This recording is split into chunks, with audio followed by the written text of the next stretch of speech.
Hello friends, welcome back to my channel passion for literature.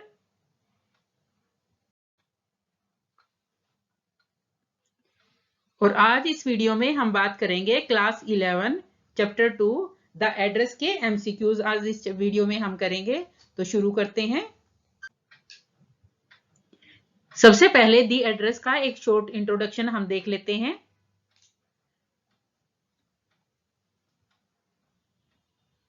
The story is about the human predicament that follows the pre-war and post-war periods।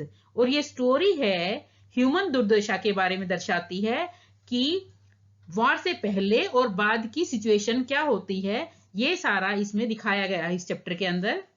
Mrs S who was a Jews was a rich lady. Mrs S जो है वो एक ज्यू थी और बहुत ही अमीर lady थी। Whereas Mrs Dorling was a non Jews, जबकि मिसिस डॉर्लिंग एक नॉन जूज थी। The girl daughter of Mrs S, जो लड़की थी मिसिस एस की, had lost her house and her mother during the war. जो लड़की है, नरेटर है इस स्टोरी की, उसकी मदर मिसिस एस जो है युद्ध के दौरान एक्सपायर हो गई और उसका घर जो है वो भी लॉस्ट हो गया। And now she had decided to come back to take her possessions from Mrs Dorling. और अब युद्ध खत्म हो चुका है, उसकी माँ और उसका घर दोनों ही खत्म हो चुके हैं। तो अब वह लड़की डिसाइड करती है कि वो मिसिस डॉर्लिंग के पास जाएगी, जिसके पास उसकी माँ की सारी चीजें हैं। Her acquaintance whose address was given by her mother years ago, और जिसका एड्रेस उसकी मदर ने काफी टाइम पहले उसको दिया था, काफी साल पहले दिया था।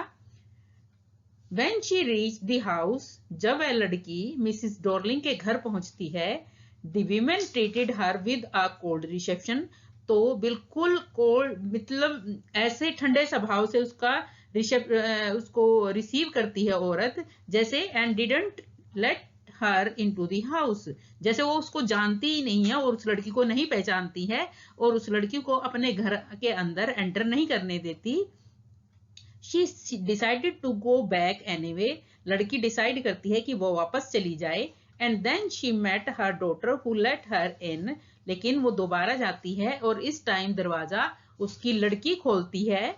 And told her to wait inside। और उसकी लड़की, मिसिस डॉर्लिंग की लड़की, मिसिस एस की लड़की को कहती है कि वो थोड़ी देर अंदर बैठ के इंतजार करे।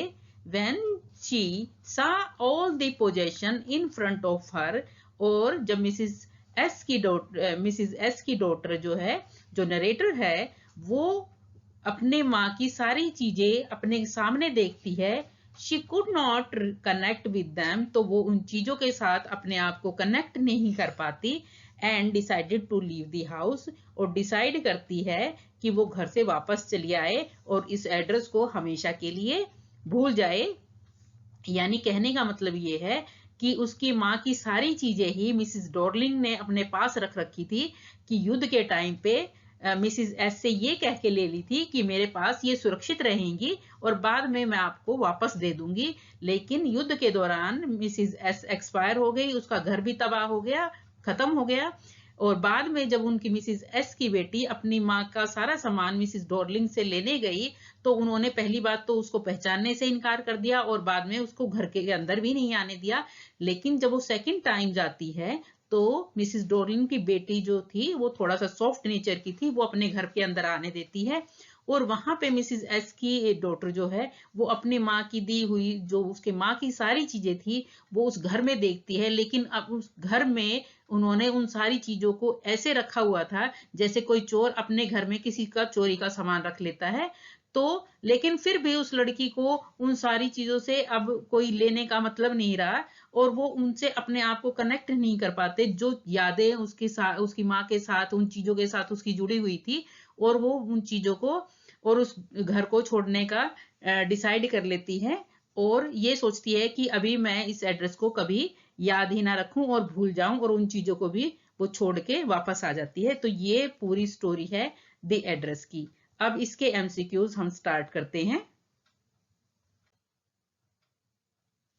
Question number 1, The author remembered that the woolen tablecloth had, author को याद आता है कि वुडन टेबल क्लॉथ जो है उस पे क्या था? ए, एन इंक मार्क, एक इंक का निशान था। बी, अ डिफेक्ट, कोई डिफेक्ट था उसके अंदर। सी, अ बर्न मार्क, कोई जला हुआ निशान था। D, none of the above, या इनमें से कोई नहीं। ऑथर को जब वो वुलन का टेबल क्लॉथ देखती है मिसिस डॉर्लिंग के घर पे, तो उसको याद आता है कि टेबल क्लॉथ पे क्या बना हुआ था, क्या निशान था। तो इसका राइट आंसर है answer number C, a burn mark, कि उस पे एक जले हुए का निशान था। Next question is, what was the silver that the author was once asked to clean by her mother? Silver की क्या चीज थी जो उसकी माँ ने ऑथर को एक बार साफ करने के लिए कही थी? ए, सिल्वर की ज्वेलरी थी। बी, कटलरी थी, कटलरी यानी फोक और स्पून्स थे। सी, स्कल्पचर्स, मूर्तियां थी। डी, स्टोन्स थे या कुछ स्टोन्स थे। तो इसका राइट आंसर है बी, कटलरी। सिल्वर की जो थी वो कटलरी थी, यानी फोक्स और स्पून्स थे जो उसने मिसिस डॉर्लिंग के घर में देखे थे, जो उसकी माँ के थे।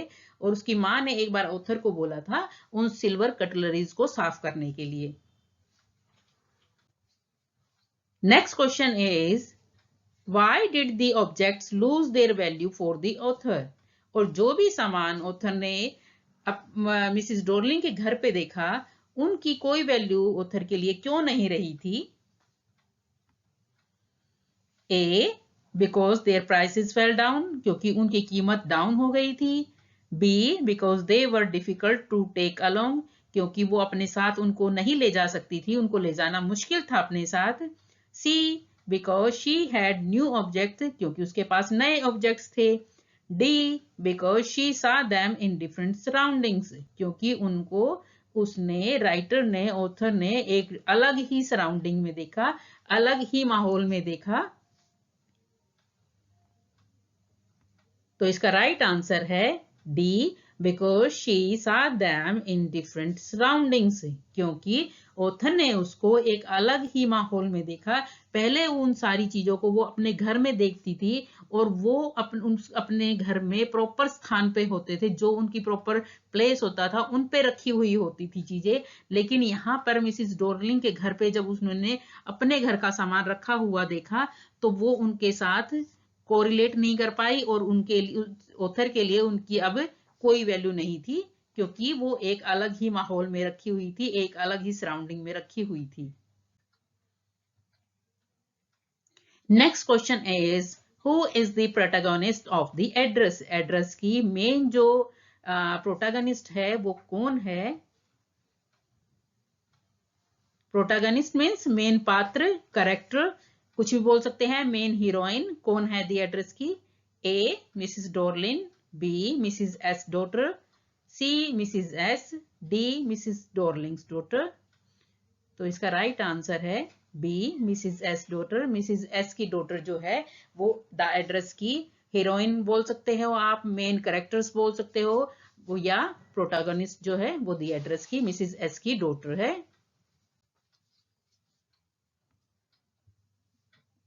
Next question is, what was the very first step out of her mother possessions that the protagonist could recognize?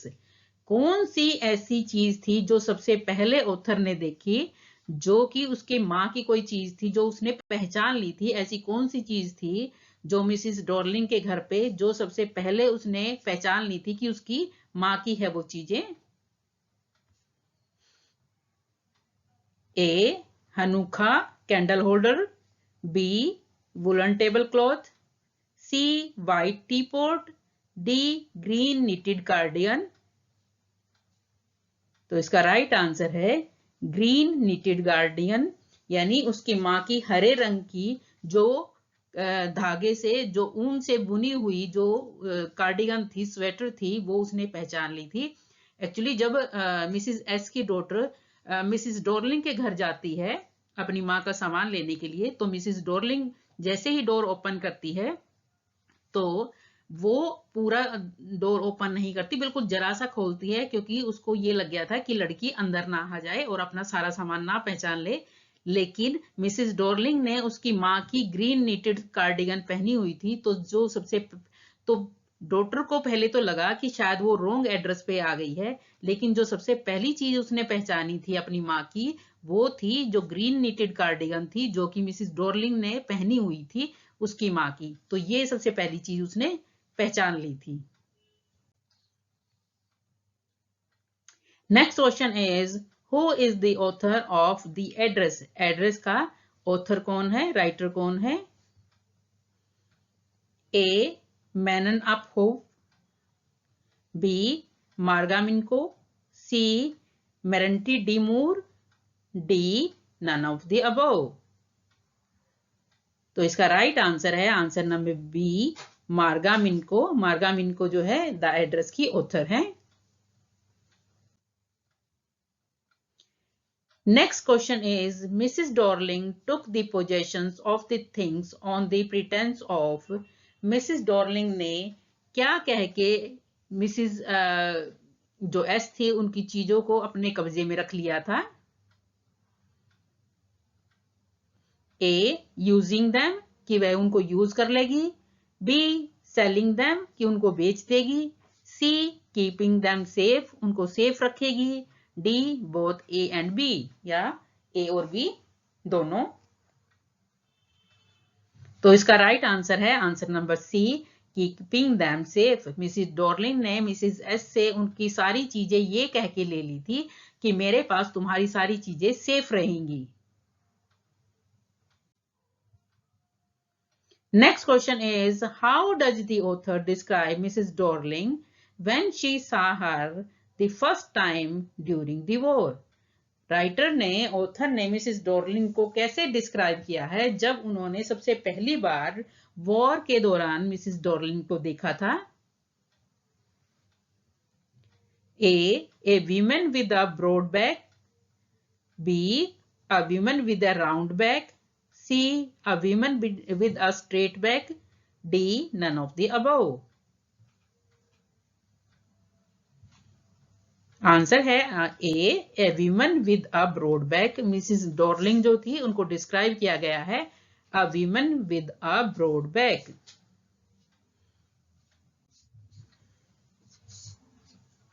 Next question is why had the author come to visit Mrs Dorling. Author Mrs Darling के पास क्या करने आई, क्यों मिलने आई? A because Mrs Dorling had belonging of author's mother, क्योंकि Mrs Darling के पास ऑथर की मदर की सारी चीजें थी। B because Mrs Dorling called her, क्योंकि मिसिस डॉर्लिंग ने उसको बुलाया था। C because she missed Mrs Dorling, क्योंकि वो मिसिस डॉर्लिंग को मिस कर रही थी। D none of the above या इनमें से कोई भी नहीं। तो इसका राइट आंसर है A because Mrs Dorling had belongings of author's mother, क्योंकि मिसिस डॉर्लिंग के पास ऑथर की मदर की सारी चीजें थी, इसलिए वह मिसिस डॉर्लिंग के पास आई थी उन सामान को लेने के लिए। Unlike Mrs. Dorling, her daughter was towards the author। Mrs Darling के बजाय उनकी बेटी ऑथर के लिए कैसी थी? ऑप्शन है ए रूड बहुत ज्यादा कठोर थी, बी मैच्योर थी, सी हॉस्पिटेबल बहुत ही ज्यादा मेहमान नवाजी वाली थी, डी मीन या बहुत ही ज्यादा कंजूस टाइप की थी। तो उसका राइट आंसर है सी हॉस्पिटेबल, बहुत ही ज्यादा अच्छी मेहमान नवाजी वाली लड़की थी। मिसिस डॉर्लिंग बहुत ज्यादा रूड थी, जबकि उनकी बेटी अच्छे नेचर की थी, अच्छे स्वभाव की थी। Next question is the author had come to visit Mrs Dorling dash the war.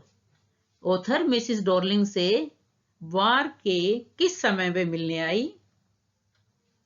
A during the war, war के दौरान मिलने आई, बी बिफोर या वॉर से पहले आई, सी आफ्टर वॉर के बाद आई, D not mention in the story या स्टोरी में मेंशन नहीं किया गया कि ऑथर मिसिस डॉर्लिंग से मिलने कब आई।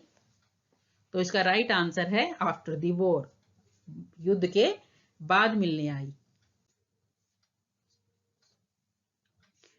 Next question is in total how many times did the author visit the given address?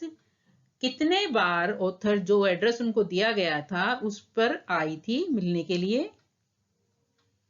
A twice 2 bar, B once 1 bar, C thrice 3 bar, D never या कभी भी उस एड्रेस पे नहीं आई। तो इसका राइट आंसर है ए ट्वाइस, वह 2 बार उस एड्रेस पर आई थी। Next question is who open the door upon the author second visit to Mrs Dorling house? Author जब सेकंड विजिट उसने की उस एड्रेस पर मिसेस डॉर्लिंग के हाउस पर, तो दरवाजा किसने ओपन किया? ए मिसेस डॉर्लिंग ने, B Mrs Dorling's daughter, Mrs Dorling की डॉटर ने, सी मिसेस डॉर्लिंग्स हस्बैंड या मिसेस डॉर्लिंग के हस्बैंड ने डोर ओपन किया, D no one open the door या किसी ने भी डोर ओपन नहीं किया।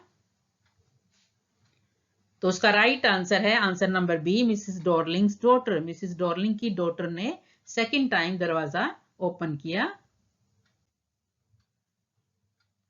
Next question is what was the protagonist reaction when she entered the living room? Protagonist जो ऑथर है उसका क्या रिएक्शन था जब वो लिविंग रूम में एंटर करती है?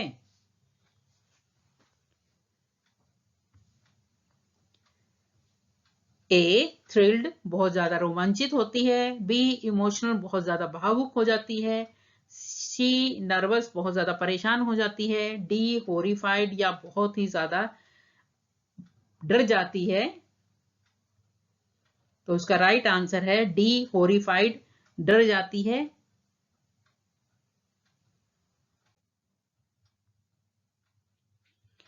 Next question is how does the author describe the living room? Author living room को कैसे डिस्क्राइब करती है? ए मग्गी स्मेल, बहुत ही ज्यादा नमी वाली जो स्मेल आती है, दुर्गंध आती है, वैसा था। बी स्ट्रेंज एटमोस्फियर, बहुत ही ज्यादा अजीब सा एटमोस्फियर था वहां का। सी सोफिस्टिकेटेड, बहुत ही साफ सुथरा वहां का वातावरण था लिविंग रूम का। D both A and B, दोनों ए और बी। तो इसका राइट आंसर है D both A and B, दोनों ए और बी। यानी जो लिविंग रूम था वो बहुत ही ज्यादा जो सीलन वाली दुर्गंध है वहां पे वो स्मेल आ रही थी, और वहां का जो एटमोस्फेयर था वो बहुत ही ज्यादा स्ट्रेंज था। Next question is I was in a room I knew and did not know. No, मैं एक ऐसे रूम में थी जिसको आई न्यू, मैं जानती थी, एंड डिडंट नो, और मैं जानती भी नहीं थी। What does author mean by this? Author से इस बात का क्या मतलब है? ए शी सा familiar things but in unfamiliar surrounding. She सा क्योंकि उसने देखा, फेमिलियर चीजें, ऐसी चीजें जो जानी पहचानी है, बट इन अनफेमिलियर सराउंडिंग, लेकिन जो सराउंडिंग थी वो जानी पहचानी नहीं थी। बी सी सा अनफेमिलियर थिंग्स, उसने अनजान चीजें देखी और ऐसे माहौल में देखी जिनको वो जानती थी। She did not recognise the things, C सा जो चीजें उसने देखी उसने नहीं पहचानी। D she did not want to remember anything, वो कुछ भी याद करना नहीं चाहती थी। तो इसका राइट आंसर है ए शी सा familiar things but in unfamiliar surroundings. उसने जब ये बात कही, आई was in A room I new, मैं एक ऐसे कमरे में थी मैं जिसको जानती थी, जानने का मतलब था शी सा फेमिलियर थिंग्स, कि वहां पे जो चीजें रखी हुई थी वो उनको जानती थी। And did not no, but in unfamiliar surrounding, लेकिन जो सराउंडिंग थी वो अनफेमिलियर थी, तो इसलिए बोलती है कि आई डिड नॉट नो, मैं जानती भी नहीं हूं। यानी वो जानती भी है और नहीं भी जानती है। तो जानती क्या है कि वो जो चीजें रखी हुई थी वो उसकी माँ की थी सारी, इसलिए उनको जानती थी, लेकिन वो जिस सराउंडिंग में रखी हुई थी उसको वो नहीं जानती थी, वो बहुत ही खराब थी, तो इसलिए वो बोलती है। Next question is in what condition did the author find the living room? Author ने लिविंग रूम को किस कंडीशन में पाया? A. Hazard, B. Well arranged, C. Empty, D. Old fashioned। तो इसका राइट आंसर है हैजार्ड, यानी जो लिविंग रूम की कंडीशन थी वो बहुत खराब थी, यानी वो डिसऑर्गेनाइज्ड थी, यानी ऑर्गेनाइज तरीके से नहीं थी। बहुत ही हैजार्ड का मतलब है डिसऑर्गेनाइज्ड, यानी मैंने ये मीनिंग ये लिखा है, आपको ये जो मीनिंग है ये एग्जाम में नहीं मिलेगा, एग्जाम में सिर्फ यही ऑप्शन मिलेगा आपको समझाने के लिए कि आपको लर्न रह जाए, इसलिए यानी डिसऑर्गेनाइज तरीके से था living room. Next question is, according to the author, when do we notice the things in the house? Author के हिसाब से हम अपनी चीजों को घर के अंदर कब नोटिस करते हैं? A. When they are out of our sight, जब वो हमारी नजरों से दूर हो जाते हैं। B. When they are used, जब हम उनका यूज करते हैं। C. When they are shown, जब वो दिखाई जाती हैं। D. All of the above, ऊपर जो बताई गई हैं सारी चीजें। यानी हम अपने घर के अंदर अपनी चीजों को कब नोटिस करते हैं? A. When they are out of our sight, जब वो हमारी नजरों से दूर हो जाती हैं। हम अपने घरों में बहुत सारा सामान रखा हुआ तो होता है, लेकिन ये नहीं होता कि हम अपनी घर की सारी चीजों को हमेशा नोटिस करें, और जब वो चीज उस जगह पे नहीं होती, वहां से हट जाती है, तब हमें फील होता है कि यहाँ पे कोई चीज रखी हुई होती है। तो यानी जब हमारी नजरों से कोई चीज दूर हो जाती है तो हम ये फील करते हैं कि यहाँ पे कुछ खाली खाली सा है, तो यानी यहाँ से कोई चीज हट गई है। तो जब कोई चीज हमारी आंखों से दूर हो जाती है तब हम उस चीज को नोटिस करते हैं घर के अंदर, यानी जो रखी रहती है उन चीजों को नोटिस कभी भी नहीं करते। Next question is, why did the author leave Mrs Darling in a Hari? Author Mrs Dorling के घर से जल्दबाजी में क्यों निकल गई? A. Because she was getting late for the train, क्योंकि वह ट्रेन के लिए लेट हो रही थी। B. Because she no longer wanted to stay there, क्योंकि अब वो यहाँ नहीं रुकना चाहती थी। C. Both A and B. D. None of the above। तो इसका राइट आंसर है C.